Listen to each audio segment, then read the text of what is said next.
what I did. Now I have no hope. My sins are all I have. I live alone in a world of tears, trapped in despair. But why? It wasn't always like this. I had a loving mother. We had faith. I was baptized and my family had my confirmation. But when my mom died, I was only 8 years old. Something changed. How dare they take my mom away from me? The anger built up inside of me. I lashed out at the world, and it led me to take the life of a beautiful young lady. Sentenced to 30 years of hard labor and 3 years of solitary confinement, I resisted the Spirit of God. I hated myself, and the world hated me. Here is my story.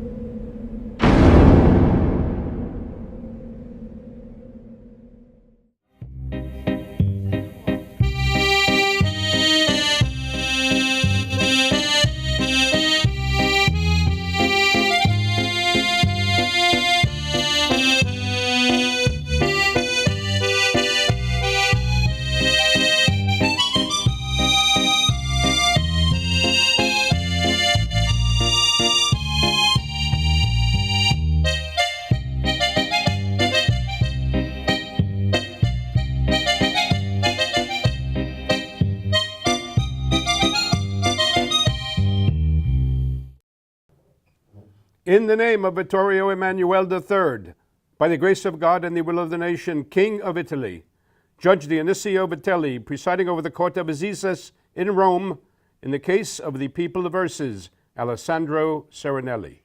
The courtroom was packed to overflowing that October morning in 1902, for the brutal murder had shocked the entire country. Nobody really doubted the outcome of the trial. The prisoner in the dock had confessed his guilt to the police the afternoon of the crime and even admitted that frustrated lust was the motive for it. But justice must run its course. At a later date, it is true, acting on the advice of his attorneys and hoping to escape the full consequences of his act, he had denied that admission, contending that he had stabbed his victim not because she resisted his advances, but merely to go to jail, where he would have a roof over his head, a bite to eat, and so escape the misery of life in the swamps. Brought from Nettuno to the Regina Coeli prison in Rome on July 8 for questioning, he was indicted on July 22nd, pleaded not guilty by reason of insanity, was tried and condemned by the Court de Appello and ordered before the Court of Assizes for confirmation of the sentence.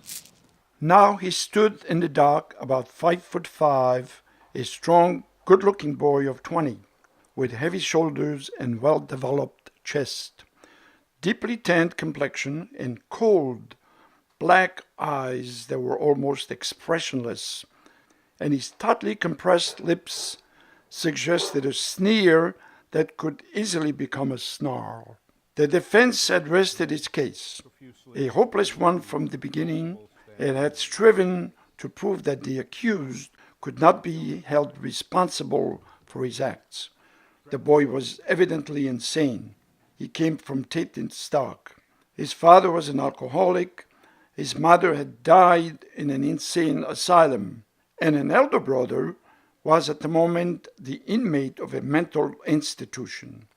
It was true, the lad had confessed, but his gobbled story of committing a crime to go to jail was only further proof of insanity. And who would take the word of an unbalanced boy? The jury had listened intently but had remained unimpressed. Now Prosecutor General Bozzi was painstakingly summing up the evidence. The accused, he contended, was clearly guilty. He was guilty of violating the penal code by willfully stabbing the girl to death when she resisted his advances. The crime was one cold-blooded premeditation. he had on previous occasion threatened to kill the girl if she did not surrender to him. The testimony of the witnesses was read. A shudder ran through the court as the blood-stained dress and underwear of the victim was produced. But the boy in the dark never moved. A spark of defiance kindled his cold, black eyes, and the sneer on his lips came closer to a snarl, but that was all. The prosecutor droned down. The accused had pleaded insanity in an effort to escape justice, but the court psychiatrists had dismissed his claim as unfounded. The jurors leaned forward with quickening interest. This was what they had been waiting for. Adjusting his spectacles, the prosecutor read the report of the psychiatrist with heavy dignity. Serenelli, neither at the moment of the crime nor at the present moment, shows any signs of neuropsychopathological derangement. He enjoys full knowledge and freedom of action. Therefore, we judge him fully responsible for the crime he has committed. Signed, Drs. Giovanni Mingazzini and Nicola Di Pedis, Rome, October 15, 1902. The last doubt removed, the jurors gave a sigh of relief and deliberated only a few moments. Are you agreed that the accused, Alessandro Serenelli, killed Maria Goretti on July 5 after and because she repulsed his advances? Yes! Was the accused, Alessandro Serenelli, at the moment of the crime suffering from a neuropsychopathological derangement that clouded his conscience and impaired his full knowledge and freedom of action? No! The sneer on Serenelli's face turned to a defiant snarl when he heard the verdict, but only the murdered girl's mother noticed that the sentence was handed down on October 16, 1902, Maria's 12th birthday. The sentence of the Corte di Appello was upheld, and the maximum penalty allowed by law, 30 years for the moral offense and 30 years for the murder, was imposed. The years dragged relentlessly on, and nothing more was heard of Alessandro Serenelli. But with Maria's beatification, it became no longer possible to hide his identity from prying eyes. In the news, there were interviews that had never taken place. However, Padre Mauro felt that the story, properly told, could be of great help to others. So an interview was arranged on March 6th between Alessandro and Padre Celestino Nerone, CP, in the Capuchin monastery in Ascoli, where Serenelli worked as a gardener. This is how Padre Celestino describes the meeting. But they have said much evil of me, Padre mio. I know, Alessandro, I sympathize with you. That is why I'm here, to tell your story in its truest simplicity. Well, I was born in Paterno, Italy in 1882. Made my communion about 1889 and was confirmed in 1929. I finally took refuge here in Ascoli with the good Capuchin fathers. The life of a sinner, Padre mio, is not an easy one. Tell me about your childhood, Alessandro. Bene, Padre. I was the youngest of 8 children. 2 died in infancy. One of my brothers went to the seminary to study for the priesthood. An unfortunate happening affected his mind, and they had to lock him up. The shock to my poor mother was so great, it affected her mind also. I was very young then. They only knew my mother was ill when she tried to drown me in the well. My brother Pietro saved me. "What are you doing, mother?" he cried. "It's better for him to die now than to live and suffer," she cried, with a horrid laugh. I loved my mother. She was a very good woman. I missed her terribly. That was the beginning of all my troubles. Vincenzo went to America after serving in the Carabinieri. He drove a streetcar there and made some money. Suddenly, we lost all trace of him. He may have died. I was left very much alone. I didn't have much schooling, just learned to read and write a little, that's all. There was money in work, so I had to work. Soon I felt the call of the sea. Oh, I loved the sea. It satisfied my yearning for liberty in the wide open spaces. I got a job on a fishing smack and spent hours alone dreaming as we sailed along the Adriatic coast. Purity in such surroundings is not easy for a boy. I contracted evil habits. That started me on my downward path. If only I had my mother. Although I forgot God, God never forgot me. My father left for Elevano Romano. I went to see him off. The boat I should have sailed on ran into a storm, and the boy who took my place never returned. Later, I joined with my father, and with another brother, we moved to a college on Turco. And there we met and worked with the Gorettis. They were wonderful folks, hardworking, pious, and edifying. Then came the last station in my Via Crucis, the marshes. Count Mazzoleni, whom we called the Roman merchant, assured us, up in the hills you have cornmeal to eat. Down with me you will be much better off. I will feed you on bread from wheat. You will keep up your strength. The fever will not get you. We got on well with the Count. He put my father in charge of the canteen. That later gave rise to certain stories unfavorable to my father, most of them untrue. Soon the desolation of the marshes got to me, and I retired into my shell. I occasionally had a glass of wine on Sundays, but that's all. I went to the sacraments off and on and assisted at the family rosary. I seldom went either to Cisterna or Nettuno, and only once visited the Passionist church there, now Maria's shrine. I remember a Passionist brother gave me something to eat and was very kind about it. But I grew to dislike company more and more.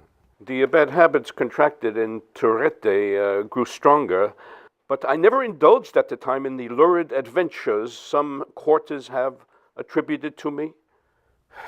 My timidity kept me at home, and that's when the awful crime formed in my mind. I fought it for months. Maria was so sweet, so pure and good. I loathed myself, but I hid my dark secret carefully. When I finally took the fatal step, I thought it would be an easy victory. But my threat of death should have worked, but she didn't submit. Thank God for that. Well, you know, the Regina Coeli jail left much to be desired. I suffered a lot, but was too proud to give in. Oh yes, I felt remorse for what I had done right from the start, but pride made me wear a mask of a hardened criminal on my face. It's true what they have written. I did sing. Cheer up, Serenelli, dry your tears. After 29 years, you'll be welcomed home with tears. But my path was a bitter one, indeed. Early in 1903, I was passed to Noto in Sicily, and there received my convict stripes and became number 3142. Solitary confinement lasted 3 years. I thought it would kill me. At the 7 a.m., I started work, teasing out the special palm leaves. The comb had 27 iron spikes, which the warden counted 3 times a day. We got an hour's solitary walk a day. In the evening, our tools were taken away from us and carefully counted. The food was horrible. The warden visited the cells during the night at 9, 12, and 3 o'clock. You will understand, Padre mio, that a man's thoughts under such circumstances are not good. Tell me, Alessandro, do you have any pleasant memories at all? Oh, yes, Padre mio. The director, Rizzo Fiacovento, was a good man. He made us feel like human beings. On the feast of Santo Conrad, patron of Noto, he would visit us with his wife. I can understand what you are going through, he would say, and there is one who remembers and appreciates you. And then he would say, take these grapes. I gathered them for you with my own hands in my vineyard. See how I remember you. But I was still far from penitent, it's true, though Maria's dying words rang in my ears. May God forgive him. I want him with me in paradise. I drowned the voice of conscience with my ribald song. Then Maria herself appeared to me in a dream, gathering lilies and handing them to me. That broke me up badly, but my pride was still too strong. Many years were to pass before I fell on my knees and went to confession.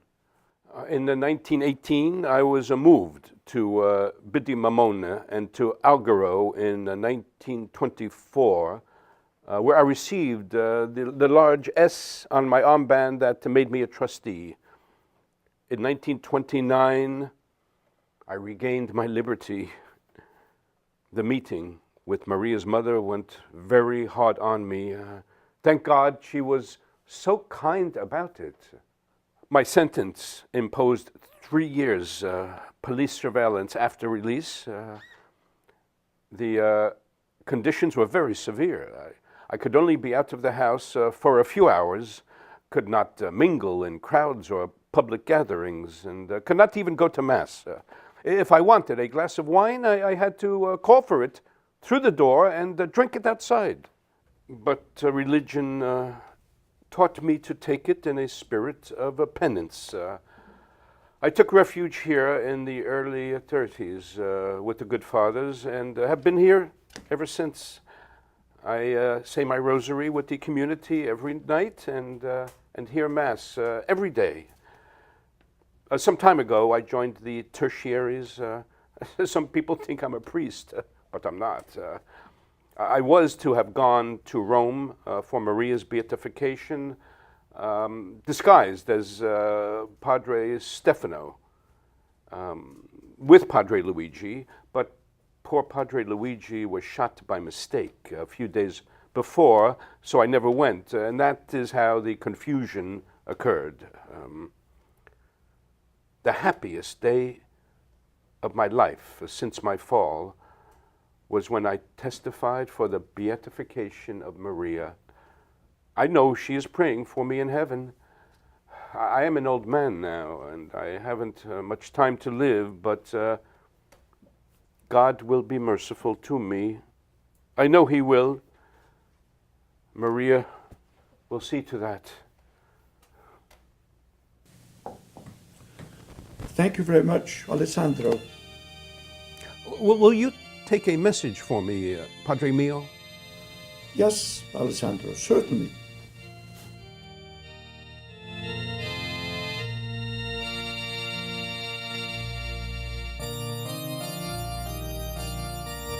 I beg pardon of the world for the outrage I committed against the martyr Maria Goretti and purity. I exhort all to avoid immoral spectacles and all dangerous occasions that can lead to sin.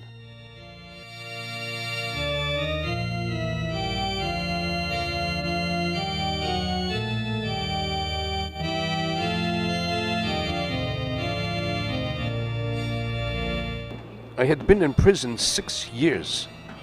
The earthquake was so intense and severe. People were suffering so much. 100,000 casualties. I realized I was not alone, feeling pain and suffering. My heart opened up to God, and then there was the dream about Maria. Oh, Maria, I know I am not worthy of her help, but yet she is to me in my darkest of sin what the bright and shining star is to the mariner. For her pardon gives me hope.